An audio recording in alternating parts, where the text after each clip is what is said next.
Ganito ka tatakang katungo, hanggang takanan. Diba, din ko yan, may mga gulong pang mga bayan, tingin yan ako sa kanal. Pag sinabi na, ganda ng basurahan nila. Oo, ang ganda ng basurahan. Luminis na natin, para gawin na naman nila basurahan. Grabe, kadami ang mga nakuhang mga basura sa kanal. Oo. Kaya nga oo. Napaka-importante po na maging disiplinado din tayo. Mga kabayan.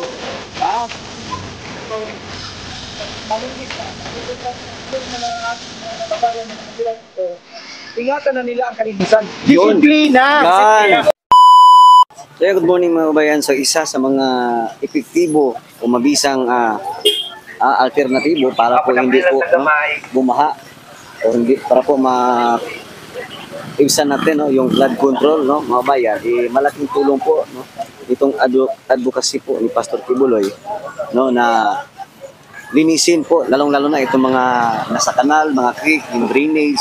Isa yung dahilan, kaya nagkakaroon tayo ng baha. Kaya nagpapasalamat tayo ng kabayan kasi sa inisyatibo ng ating butihing Pastor Kibuloy, ito po, ipapakita natin sa inyo yung mga nagaganap ngayon na clean up drive dito sa Mayturid, Davao City.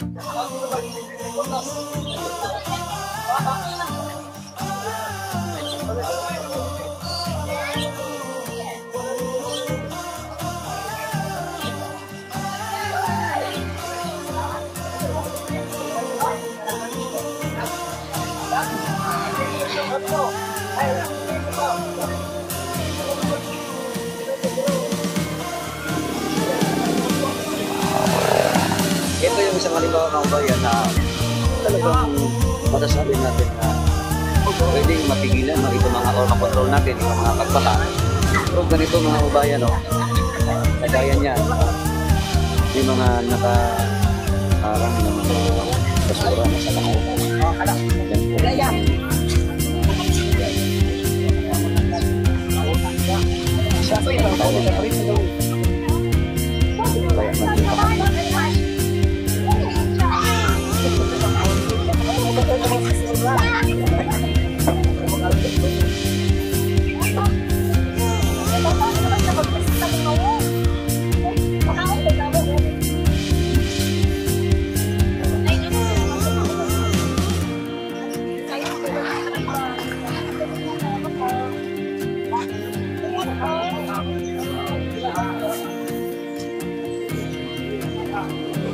So, nasa bandang Toril tayo, mga bayan. Toril Prapo.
lahat ng mga kanal natin dito. So, mas maigi talaga maglinis. Kung kaharap mo, linisin mo. Doon lang ang mas magaan sa trabaho natin. Kaharap mo, i-segregate din. Plastic, kaboy, cardboard, at iba pa na dapat. Doon ang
Oh, grabe oh.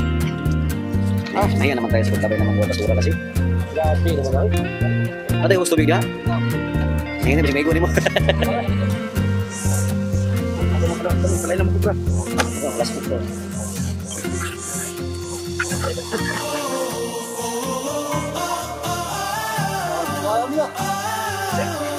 Kaya ko lang din, tulong sa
Ganito po kakapal yung mga mga kabayan, no?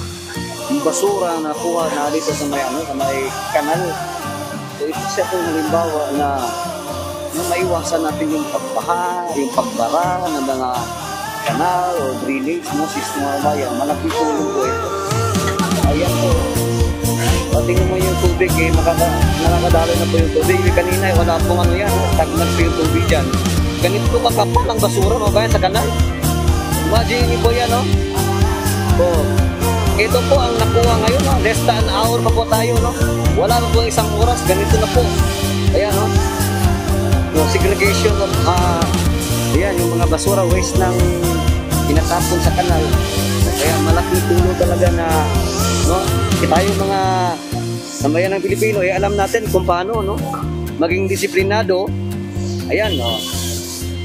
Ito, may mga gulong pa mga kabayan. Tingnan nyo yan, nakuha dito sa kanal. Ito, marami din mga plastic. Kaya, no, bati yung water. And then, ito, grabe. Grabe yung basura. Yan, ha? Grabe mga kabayan. Oh. Kaya, laking tulong nito, no, sa ginagawang advokasya ngayon, no, ni Dating Pastor Apollo C. Kibuloy na itong ginaganap ngayon na nationwide uprise, no? Mapadagat man yan, sa baybayin, yan, sa mga kanal. Ito, malaking tulong talaga ito mga kabayan, ha? Kasi nga naman, pag sinabi na... Ang ganda ng basurahan nila. Ang ganda ng basurahan. Nilinis na natin para gawin na naman nila basurahan. Grabe, ano? So, dapat maging disiplinado din tayo sa ating mga sarili, mga kabayan. Kasi ito, isa-isa itong halimbawa na mapigilan natin yung mga pagbaha. Yan yung isang halimbawa ng to control flooding. Ito yun. So wala ba tayong isang oras? Ganun na po kadami ang mga nakuhang mga basura sa kanal. Oo. Kaya nga, oo. Napaka-importante po na maging disiplinado din tayo, mga kababayan. Ang importante ngayon, malinis na. Ang importante ngayon, yung mga ating mga kababayan na nakatira dito, ingatan na nila ang kalinisan. Disiplina! Yan ang dapat, no? Hindi na sila mag-disiplina. Pagkalap ng yan. Sana po ito ay isang magbigay halimbawa sa ating mga residente dito, lalong-lalo sa Toril proper na, no? Ito ay magandang halimbawa o ehemplo na i-maintain nila na maging malinis yung kanal. Depende din siya sa mga residente dito kung paano na i-maintain yung kalinisan, lalong-lalo na kasi talagang pag may ulan-ulan, baha, naku po, grabe, no? Yung mga basura, tingnan nyo naman, ganun kadami yung mga basura ng bayan, no? Isipin nyo, less than an hour tayo, ganito kadami. May mga gulong, nagkalat, grabe. Ginawa na nilang basurahan ng kanal. Tapos ngayon, pag may konting ulan, ayun na. Ganito na ang makikita na makukuha natin. No? Ayan, bayan, na grabe yung mga basura. No? At tuloy-tuloy po nung paglilis natin doon sa may kanal, mga bayan, ha? Talagang isa itong halimbawa na sana'y pamarisan, no, ng ibang mga lalong-lalo na sa mga barangay natin, no, sana po maging respetado natin tayo sa pagtapon ng basura.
So ayun mga kababayan, eto na po kaganda at kalinis ang kaninang kanal na grabe yung puno ng mga basura, mga kababayan. Eto na po siya ngayon pagkatapos po, no? Sa isang oras po na paglilinis. Eto na po ang kanal dito, mga kababayan, ha? So ito yung talagang malaking tulong, no? Pag talagang naging malinis po tayo sa ating kapaligiran. So napakaganda po ng advokasya ni Pastor Apollo Kibuloy na eto, may mga ganitong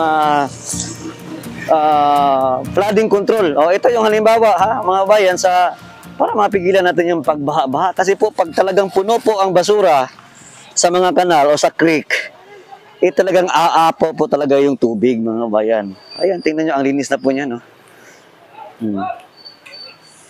So, dito tayo sa kabila.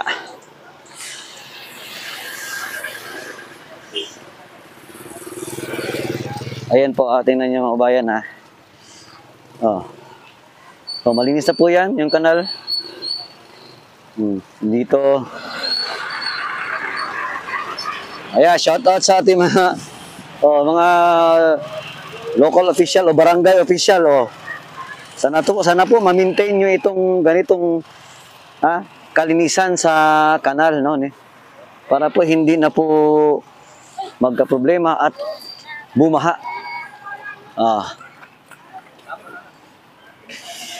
Ayan, tuloy-tuloy pa rin sila, mga bayan. Nandoon po sa loob yung mga nahakot ng mga basura, mga bayan, ha. Tingnan natin sa loob. Ayan.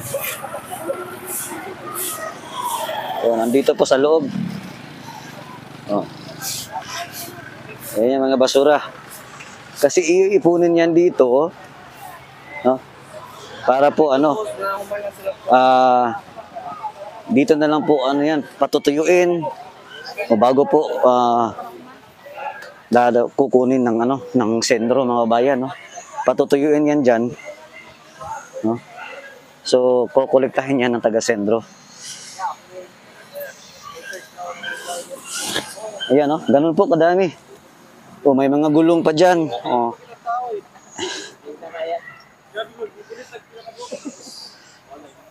Ayan,